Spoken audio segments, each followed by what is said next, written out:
पीछे निकलो। एक मिनट जब कहूँगा आपने स्टार्ट कर बोले। आज मैं THU हॉस्पिटल में मौजूद हूँ। यहाँ 3 दिन का मेडिकल कैंप लगा हुआ है। तो हुकूमत पंजाब ने इधर मरीज़ों के लिए बहुत ज़्यादा अच्छा इक़दाम दिए हुए हैं। यहाँ हेपेटाइटिस BC और स्क्रीनिंग वगैरह मेडिकल की तमाम सहूलियात मौजूद हैं। और हेल्थ मेला जी बोले। आज मैं THU हॉस्पिटल में मौजूद हूँ। यहाँ 3 दिन का हेल्थ मेला लगा हुआ है और हुकूमत पाकिस्तान ने मरीज़ों के लिए बहुत अच्छा इधर इक़दाम दिया हुआ है। तो मरीज़ों को चाहिए इधर आके अपने चेकअप करवाएं। इधर फ्री मेडिसिन भी दी जा रही है और लेबॉर्ट्री की तमाम सहूलियात भी मौजूद है। आपने टेस्ट करवाएं और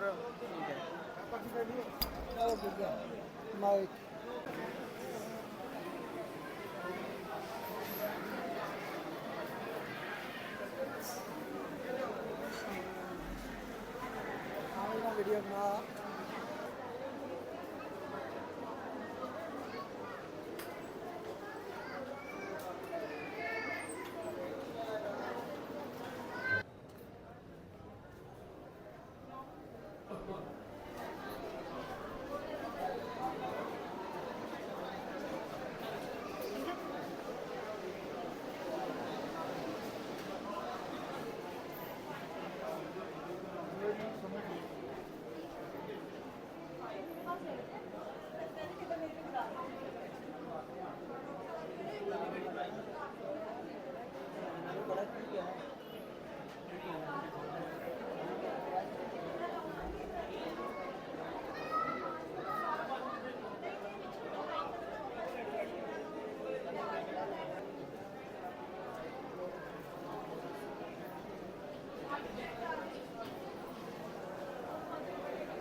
इंशाल्लाह।